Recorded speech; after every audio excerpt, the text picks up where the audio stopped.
तो आज बच्चों हम लोग दशमलव का पहला प्रश्नावली 6.1 का प्रश्न संख्या 5 से शुरू करते हैं। प्रश्न संख्या 5 में आप देख सकते हैं, अपनी पाठ्य पुस्तक में भी पढ़ लीजिए क्वेश्चन क्या दिया हुआ है। प्रश्न कह रहा है निम्नलिखित दशमलव संख्याओं को भिन्न के रूप में लिखकर सरलतम रूप में बदलिए। माने इसको पहले भिन्न के रूप में लिखना है और सरलतम माने सबसे माने काट के छोटा कर देना है।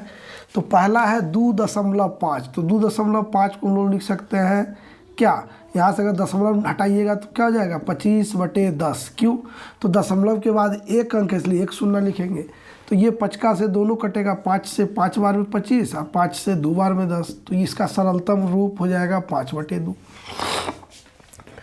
दूसरा प्रश्न है 1.8, 1.8 को लिखिएगा भिन्न के रूप में तो 18/10, 2 से कटेगा 9 बार में, 2 से 5 बार में, इसका सरलतम रूप होगा 9/5। तीसरा प्रश्न है 8.4, 8.4 को आप लिखिएगा तो ये हो जाएगा 84/10, 2 से ये कटेगा 4 2 और 2 से 5 यानी ये हो जाएगा 42/5। चौथा प्रश्न है 0.72, तो 0.72 है तो इसको अगर भिन्न के रूप में लिखेंगे तो हो जाएगा 72/100। क्यों 100, क्योंकि यहाँ दशमलव के बाद 2 अंक है, या हम कह सकते हैं कि ये 10 शतांश तक है, 100 तक है, इसलिए 100 से। तो ये 2 से कटेगा कितने बार में 36 बार में, 2 से 50 बार में, फिर 2 से ही कटेगा 18 से, 2 से भी कटेगा 25। अब ये नहीं कटेगा तो इसको हम लोग लिख सकते हैं 18/25। पांचवा प्रश्न है 15.6, तो इसको हम लोग लिखेंगे कितना 15.6 को 156, यहाँ दशमलव के बाद एक अंक है इसलिए 10 से भाग देंगे, 2 से ही कट जाएगा, 2 से कटेगा कितने बार में 7 दूना 14, 8 दूना 16 और 2 से ही 5 बार में, तो इसको हम लोग लिखेंगे 78/5। ठीक है।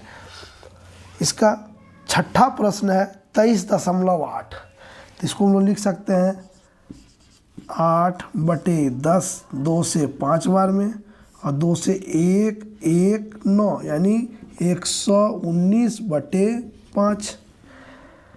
सातवां प्रश्न है 100.5 बटे क्या हो जाएगा 100.5 था तो बटे 10 हो जाएगा। 5 से 2 बार, 5 से ही कटेगा 2 बार 10, फिर शून्य लिखेंगे 1 यानी 201/2। आठवां प्रश्न है 122.3, तो इसको हम लोग क्या लिखेंगे 122.3 था, यहाँ दशमलव बाद एक अंक तो 10, ये कटेगा नहीं। तो इस तरह से हम लोग क्या करेंगे दशमलव संख्या को भिन्न संख्या में बदलेंगे और सरलतम रूप लिखने के लिए क्या कर सकते हैं हम लोग अंश और हर का दोनों का महत्तम समावर्तक निकाल लीजिए और उससे भाग दे दीजिए। ये भी एक तरीका है, नहीं तो काटते चले जाइए, दोनों तरह से कर सकते हैं, जब तक भाग लगे तब तक काटेंगे। ठीक है।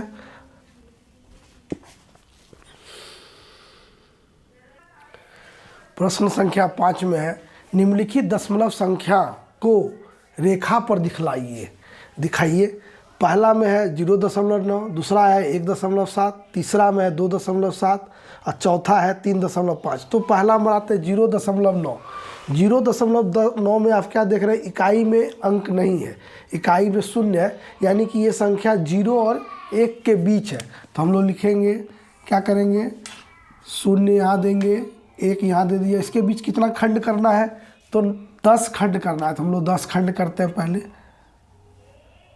1 2 3 4, ये 5 हो गया, 1 2 3 4 5।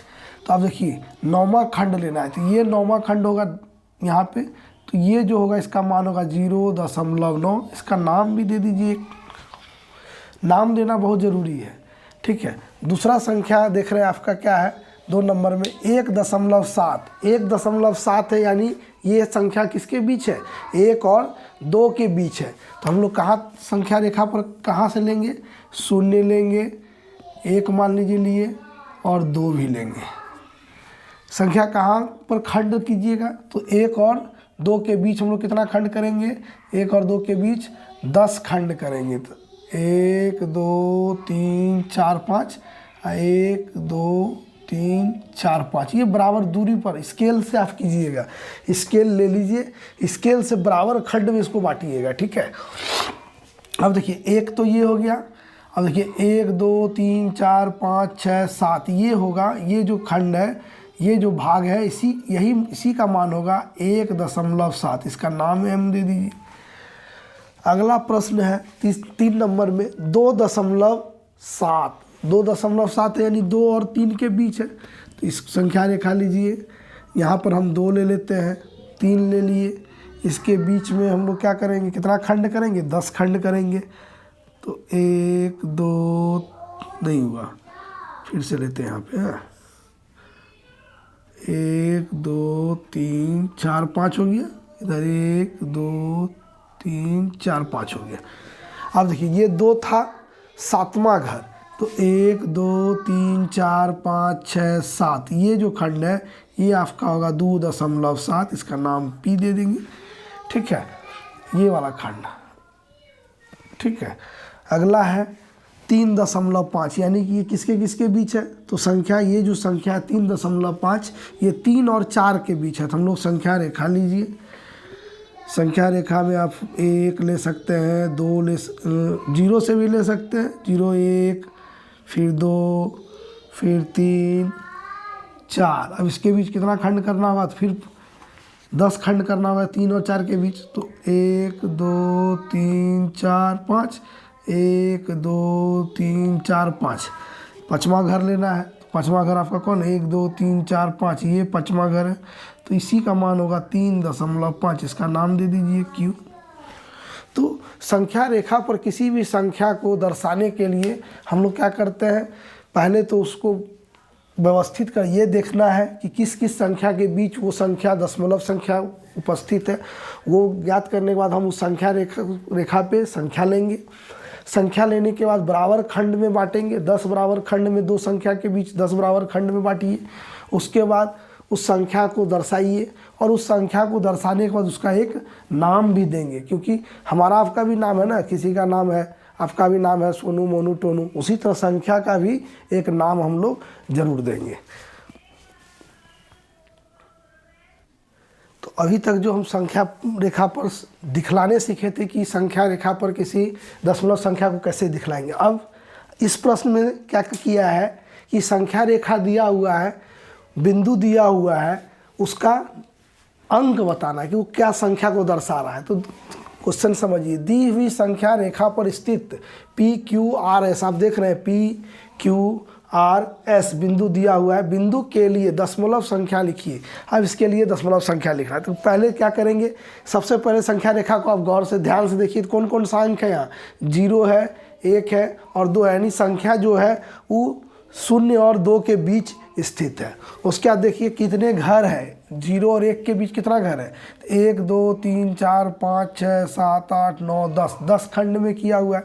इसके बीच भी देख लीजिए, 1 2 3 4 5 6 7 8 9 10, यानी कि 10 भाग में बटा हुआ है, दशांश से बटा हुआ है।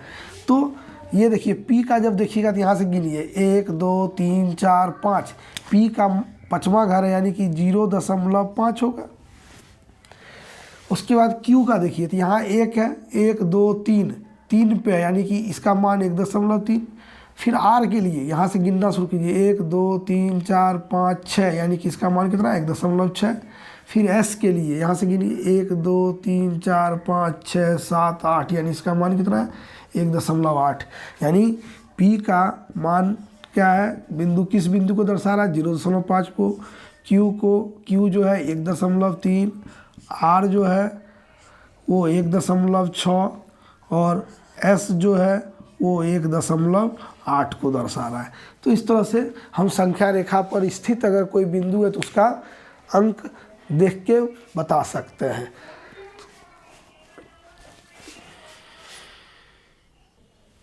तो प्रश्न संख्या 8 में कहता है, निम्नलिखित दशमलव संख्या रेखा पर किन पूर्ण संख्याओं के मध्य स्थित है। ये बतलाना है कि जो संख्या है ये किस संख्या के बीच स्थित है। उसके बाद कह रहा है, तथा दिए हुए दशमलव संख्या रेखा पर कौन सी पूर्ण संख्या के अधिक निकट है। तो पहला में है 0.1। 0.1 अगर आप देखिएगा तो कहाँ पर स्थित होगा, 0 और 1 के बीच होगा स्थित। तो किसके बीच स्थित है? 0 और 1 के बीच स्थित है। किसके निकट ज़्यादा होगा? तो ये बीच के इधर देखिएगा कि यहाँ पे कहीं होगा 0.3, ये 0 के निकट ज़्यादा स्थित होगा, 1 के नहीं। तो पहला में तो है ये स्थित किसके बीच है? 0 और 1 के बीच है। उसके बाद इसमें ये भी बताना है कि किसके निकट है, तो ये लिखेंगे 0 के निकट है। ये दोनों चीज़ लिखना है, किसके नज़दीक है और किसके बीच है। तो दूसरा में है 4.2, 4.2 है, तो ये 4 तो है ही, यानी 4 और 5 के बीच है, इसको लिखेंगे 4 और 5 के बीच है। अब 4.2 है, 0.2 है, ये 5 या 5 से अधिक रहेगा तब आगे वाला संख्या की ओर स्थित होगा। ये 2 है इसलिए ये किसके निकट होगा? तो 4 के निकट होगा, इसको लिखेंगे 4 के निकट है। तीसरा में है 7.3, 7.3 है, इसलिए किसके बीच है? 7 और 8 के बीच है। किसके नज़दीक है? यहाँ 5 से कम है, यानी कि ये 7 के निकट है, 7 के निकट है। चौथा में है 3.6, 3.6 है, यानी किसके बीच है? तो 3 और 4 के बीच है। 6, देखिए अब यहाँ दशमलव के बाद 6 है, 6 है, इसीलिए किसके निकट होगा? तो ये 4 के निकट होगा, क्योंकि जब आप देखिएगा अगर घर इसको कीजिएगा तो ये 10 घर में अगर बांटिएगा तो 5 घर बीच में है, तो छठा घर इधर, तो ये इसके नज़दीक होगा, इधर से नज़दीक नहीं होके इधर नज़दीक ज़्यादा होगा। तो यानी कि ये 4 के निकट होगा। किसके निकट होगा? 4 के निकट है। ठीक है। इसमें फिर 5वां प्रश्न भी है। 5वां प्रश्न है 8.1, 8.1 किसके बीच है? तो 8 और 9 के बीच होगा। 1 है, दशमलव के बाद 1 है, यानी कि ये 8 के निकट है। छठा प्रश्न में है 5.9, 5.9, 5.9 है, 5.9 यानी 5 और 6 के बीच है, 5 और 6 के बीच है। 0.9 है, यानी कि 6 के निकट है।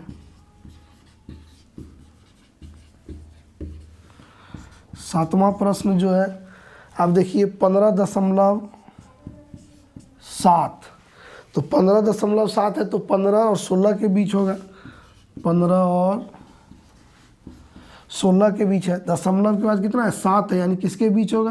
किसके निकट होगा? तो 15 नहीं 16 के निकट होंगे।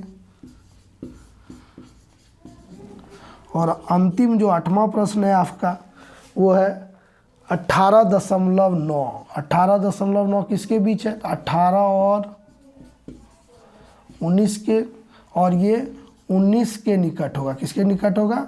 19 के निकट है। तो इस तरह से इस प्रश्न में ये बतलाना था कि जो दशमलव संख्या है वो किसके बीच है और किसके नज़दीक है। तो ये बहुत आसान था, बना लीजिएगा। अगला एक्सरसाइज देखने के लिए चैनल देखते रहिए। सभी को बहुत बहुत धन्यवाद। और अगर आप अभी तक चैनल सब्सक्राइब नहीं किए तो सब्सक्राइब कर लीजिए, ताकि आप तक हमारा वीडियो आसानी से पहुंच सके। धन्यवाद।